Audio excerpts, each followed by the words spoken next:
Good morning, dear student. Today we continue the reading of chapter 3rd. Chapter is Why do we need a parliament? And in our last video we read these two pages, and today we start with next topic, people and their representative. This is our next topic and we will discuss about this topic in today's video. Topic is people and their representative. लोग और उनके representative. क्या होता है कि हमारे India में जो डेमोक्रेसी का कंसेप्ट है वो रिप्रेजेंटेटिव डेमोक्रेसी है, डायरेक्ट डेमोक्रेसी नहीं है. डायरेक्ट में हम डायरेक्ट पार्टिसिपेट करते हैं, लेकिन रिप्रेजेंटेटिव में हम इलेक्शंस के थ्रू रिप्रेजेंटेटिव इलेक्ट करते हैं और वो रिप्रेजेंटेटिव हमारे बिहाफ पे डिसीज़न लेते हैं. तो इंडिया में किस टाइप की डेमोक्रेसी है? Representative. Clear? Let's start reading. The take-off point for a democracy is the idea of consent, that is desire, approval and participations of people. जो डेमोक्रेसी है उसका मेन पॉइंट क्या है कि लोगों की कंसेंट, लोगों की डिज़ायर, लोगों की अप्रूवल, लोगों का participation. It is the decision of people that create a democratic government and decide about it functioning. जो लोगों का डिसीज़न है वो ही डेमोक्रेटिक गवर्नमेंट बनाती है और उसी के फंक्शंस को डिसाइड करती है.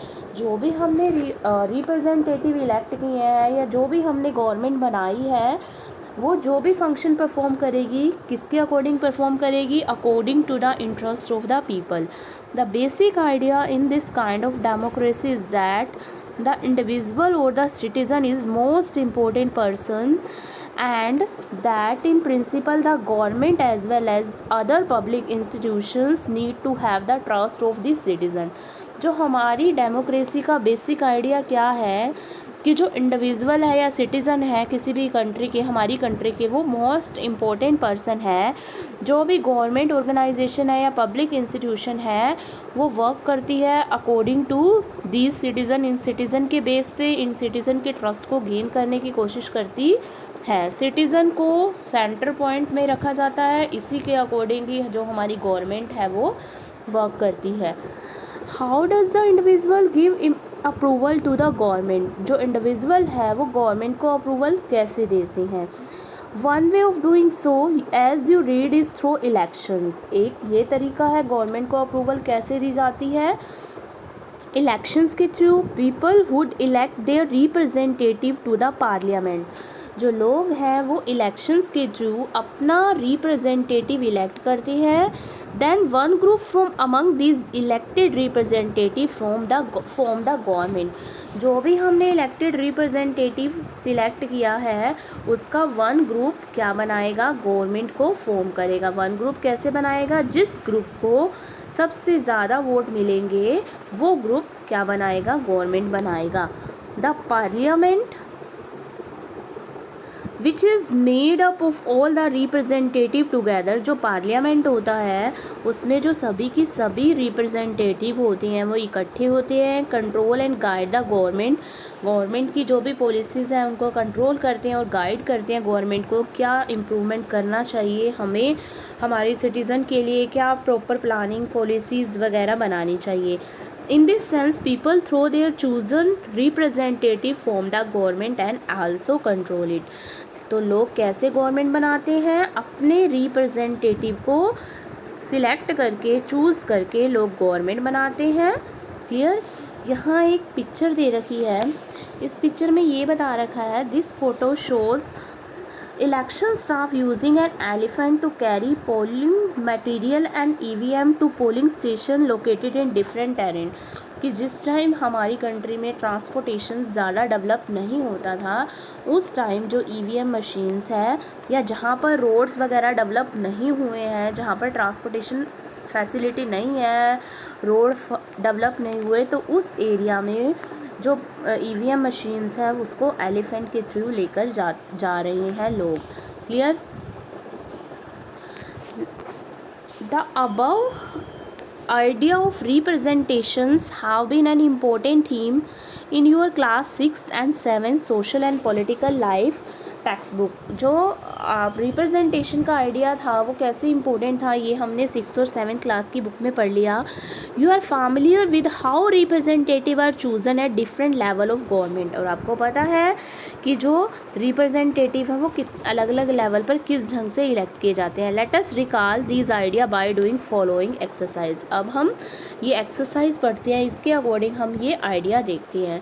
तो मैंने बताया भी था जो हमारे पार्लियामेंट है उसके 2 हाउस हैं, कौन कौन से, लोअर हाउस और अपर हाउस। लोअर हाउस को लोकसभा बोलते हैं, अपर हाउस को राज्यसभा बोलते हैं। जो लोअर हाउस होते हैं उसमें से एमएलएज सिलेक्ट किए जाते हैं और जो अपर हाउस है उससे एमपीज इलेक्ट किए जाते हैं।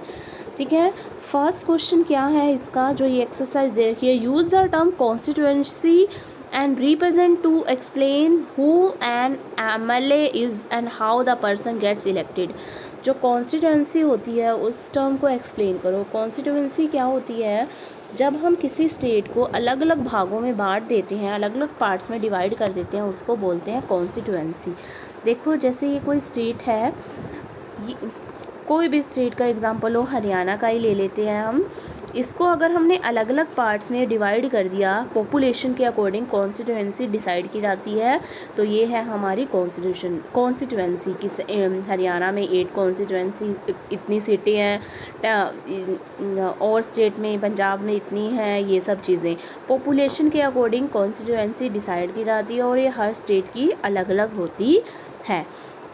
कैसे एमएलए सिलेक्ट किए जाते हैं, कैसे जो भी इलेक्शन होते हैं, जिसको ज़्यादा सीटें मिल गई, हाफ से ज़्यादा सीटें मिल गई, वो हमारा एमएलए, वो मतलब जो भी है उसकी सरकार बन जाती है। ऐसे ही वो पर्सन इलेक्ट किया जाता है। हर कॉन्स्टिट्यूएंसी में, यहाँ एमएलए की बात कर रखी है, गवर्नमेंट की बात नहीं कर रखी, कि हर कॉन्स्टिट्यूएंसी में एमएलए कैसे बनता है कि जिसको जहाँ से ज़्यादा वोट मिल गए वो वहाँ जीत गया और वहाँ का एमएलए बन गया। नेक्स्ट क्वेश्चन है, discuss with your teacher the difference between state legislative assembly and the parliament. Lok Sabha, Vidhan Sabha और लोकसभा के बारे में बता रखा है कि जो भी इनके डिफरेंस है इसके बारे में एक्सप्लेन करना है कि विधानसभा क्या होती है और लोकसभा क्या होती है। नेक्स्ट है, ये हम चैप्टर फिनिश होने के बाद अच्छे से करेंगे क्वेश्चन। नेक्स्ट है हमारा, फ्रॉम द लिस्ट बिलो, ये नीचे लिस्ट दे रखी है, इसमें से ये बता रखा है कि ABCD ये पॉइंट दे रखे हैं कि कौन सा वर्क स्टेट गवर्नमेंट का है और कौन सा वर्क सेंट्रल गवर्नमेंट का है। क्लियर, चैप्टर फिनिश करके बेटा ये आपको एक्सरसाइज खुद ही करनी है अच्छे से समझ के, और ये सारे क्वेश्चन हम चैप्टर फिनिश करके डिस्कस करेंगे कि स्टेट गवर्नमेंट का वर्क कौन सा है, सेंट्रल गवर्नमेंट का वर्क कौन सा है। नेक्स्ट है फिलअप्स है कि ये स्टैंजे को पढ़ना है और ये 4 ऑप्शंस दे रखे हैं, इनको फिल करना है। ठीक है, 5th क्वेश्चन है कि आपने you have read the most elected member whether in a panchayat और अ विधानसभा और a parliament are elected for a fix period of 5 year, कि 5 साल के लिए क्यों इलेक्ट किए जाते हैं, परमानेंट लाइफ के लिए क्यों इलेक्ट नहीं किए जाते। ये सारे क्वेश्चंस बेटा हम इस चैप्टर को रीड करने के बाद डिस्कस करेंगे अच्छे से। क्लियर, ये यहाँ पर ये पिक्चर दे रखा है हमारा पार्लियामेंट हाउस का जो न्यू दिल्ली में है, और इसमें 2 तरह की सभाएं होती है, लोकसभा और राज्यसभा। यहाँ इस स्टैंजा में बता रखा है जो पार्लियामेंट ऑफ इंडिया है इसको संसद भी बोलते हैं। It is a supreme law making institution, हमारी कंट्री का लॉ मेकिंग इंस्टीट्यूशन है। यहीं पर ही बैठकर डिस्कस करके जो अलग अलग तरह के कानून बनाए जाते हैं। इस पार्लियामेंट के 2 हाउस है, एक है राज्यसभा, दूसरा है लोकसभा। जो राज्यसभा है उसको काउंसिल ऑफ स्टेट भी बोलते हैं। इसकी टोटल स्ट्रेंथ इसके मेंबर की है 245, और जो इसका चेयरपर्सन होता है वो यहाँ का वाइस प्रेसिडेंट होता है। जो इंडिया का वाइस प्रेसिडेंट है वो राज्यसभा का चेयरपर्सन होता है। ये छोटे छोटे क्वेश्चन बेटा ध्यान से करना।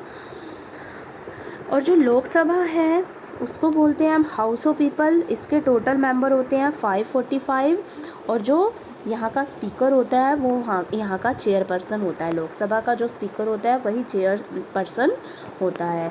राज्यसभा में 245 मेंबर्स होते हैं, जिसमें से जो 2 33 इलेक्टेड होते हैं और जो 12 होते हैं वो नॉमिनेट किए जाते हैं प्रेसिडेंट के थ्रू। और ऐसे ही हमारे लोकसभा में 545 मेंबर होते हैं, जिसमें से 543 तो मेंबर ऑफ पार्लियामेंट होते हैं और जो 2 होते हैं वो एंग्लो इंडियन कम्युनिटी से बिलोंग करते हैं। एंग्लो इंडियन कम्युनिटीज़ जो ब्रिटिशर्स वगैरह के जो भी जो भी हमारे यहाँ वंशज हैं, जो भी यहाँ उनकी थोड़े बहुत लोग रहते हैं, उनमें से ये 2 पर्सन्स इलेक्ट किए जाते हैं। इसको बोलते हैं एंग्लो इंडियन कम्युनिटी। और 543 डायरेक्ट इलेक्ट किए जाते हैं। 543 डायरेक्ट मेंबर ऑफ पार्लियामेंट होते हैं। क्लियर। नेक्स्ट टॉपिक है हमारा रोल ऑफ पार्लियामेंट। पार्लियामेंट के role. Created after 1947, the Indian Parliament is an expression of the faith that the people of India have in principle of democracy। कि 1947 के बाद जो लोग थे, लोगों ने इंडियन पार्लियामेंट में यही बात रखी कि लोगों को पूरा फेथ होना चाहिए डेमोक्रेसी के प्रिंसिपल पर। These are the participation by people in decision making process and government by consent. Democracy क्या है? लोगों के द्वारा पार्टिसिपेशन डिसीजन मेकिंग प्रोसेस में या गवर्नमेंट को बनाने के लिए लोगों का कंसेंट, लोगों की सहमति। The parliament in our system has immense power because it is the representative of the people. जो पार्लियामेंट है हमारे सिस्टम का, उसके पास बहुत पावर होती है क्योंकि इसमें हमारे द्वारा इलेक्ट किए गए रिप्रेजेंटेटिव होते हैं। Election to the parliament and held in similar manner as they are for the state legislature. जो इलेक्शन होते हैं जैसे स्टेट लेजिस्लेचर में होते हैं, उसी ढंग से ही स्टेट को बनाने के लिए, जो स्टेट में सरकार बनाने के लिए जैसे इलेक्शन होते हैं, सेम वही प्रोसीजर फॉलो किया जाता है। The Lok Sabha is usually elected once every 5 year. जो लोकसभा के इलेक्शन होते हैं वो 5 साल में एक बार होते हैं। The country is divided into numerous constituency as show in the map on page 41। यह पेज 41 में आप ध्यान से देखना, अलग अलग तरह की कॉन्स्टिट्यूएंसी डिसाइड कर रखी है। मतलब हर स्टेट को, जितने भी स्टेट हैं हमारे इंडिया में, केरल, तमिलनाडु, मध्य प्रदेश, आंध्र प्रदेश, जो भी है, उनको अलग अलग कॉन्स्टिट्यूएंसीज में डिवाइड कर रखा है और हर कॉन्स्टिट्यूएंसी की सीट डिफाइन कर रखी है कि इस कॉन्स्टिट्यूएंसी में इतनी सीट है, इतनी सीट जनरल की है, अदर बैकवर्ड कास्ट की है या किस किस की है, ये सारी की सारी डिसाइड कर रखी है। आप 41 पेज पर ये मैप को अच्छे से देखना। Each of these constituency elect 1 person to the parliament. हर कॉन्स्टिट्यूएंसी से एक पर्सन चुना जाता है पार्लियामेंट के लिए। The candidate who contest election usually belong to different political parties. जो कैंडिडेट है जो इलेक्शन लड़ता है वो ये नहीं है कि सेम पार्टी से बिलोंग करेंगे, हर कैंडिडेट अलग अलग पार्टी से बिलोंग कर सकता है।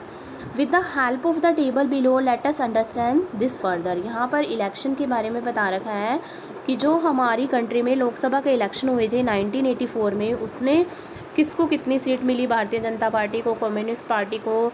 ये नेशनल पार्टीज़ हैं और ये स्टेट पार्टीज़ हैं। जो नेशनल पार्टीज़ होती है उनको बनने के लिए अलग क्राइटेरिया होता है, जो स्टेट पार्टीज़ होती हैं उनको बनने के लिए अलग क्राइटेरिया होता है। तो इस नेशनल पार्टी कैसे फॉर्म होती है, स्टेट पार्टी कैसे फॉर्म होती है, ये आपके सिलेबस का पार्ट नहीं है। ये हम आगे 9th या 10th क्लास में पढ़ेंगे। How national parties make, how state parties form. Clear. यहाँ पर सिंपल बस हमने यही देखना है कि जो 1984 में इलेक्शन हुए थे तो सबसे ज़्यादा वोट किसको मिले थे? तो जिसको मिले थे उसकी वो सरकार है वहाँ पर बन गई थी। किसको मिले थे? इंडियन नेशनल कांग्रेस को। क्लियर। इससे नेक्स्ट पेज में फिर एक 1999 के लोकसभा इलेक्शन दे रखे हैं। इसमें भी ये बता रखा है कि सबसे ज़्यादा नेशनल पार्टीज़ हैं, ये स्टेट पार्टीज़ हैं। और इसमें क्या हुआ था, जब भी इलेक्शन होते हैं तो जो भी जितने वोट होते हैं, जितनी सीट्स होती हैं, उसका 50% मिलना चाहिए। अगर नहीं मिलता 50% लोगों को, मतलब 50% सीट से वो नहीं जीतते, तो फिर क्या होता है, दूसरी पार्टी के साथ मिलकर सरकार बनाई जाती है। इसको बोलते हैं कोलिजन गवर्नमेंट। क्लियर। यहाँ देखा कि टोटल 543 है, लेकिन किसी को भी हाफ नहीं मिली। भारतीय जनता पार्टी को सबसे ज़्यादा मिली है और वो दूसरी पार्टी के साथ गठबंधन कर लेगी और मिलकर जो सरकार बनाएगी वो होता है collision government. Clear. One elected these candidate become member of parliament और MP। ठीक है। जैसे ये कैंडिडेट चुने जाते हैं, ये बन जाते हैं, जीत जाते हैं, तो ये बन जाते हैं member of parliament. This member of parliament together make up the parliament. ये मेंबर मिलकर पार्लियामेंट को बनाते हैं। Once election to the parliament have taken place the parliament need to perform the following functions. जैसे ही पार्लियामेंट के election हो गए, अब पार्लियामेंट कुछ फंक्शंस हैं जो परफॉर्म करता है। सबसे पहले जो पार्लियामेंट है वो सिलेक्ट करता है नेशनल गवर्नमेंट को। जो पार्लियामेंट है वो गाइड करता है, कंट्रोल करता है गवर्नमेंट को, टाइम टू टाइम गवर्नमेंट को इन्फॉर्म करता है। पार्लियामेंट है वो हमारी कंट्री के लॉ को बनाता है। ये सारे के सारे फंक्शंस हैं जो पार्लियामेंट के, वो हम डिटेल में करेंगे हमारी नेक्स्ट वीडियो में। क्लियर।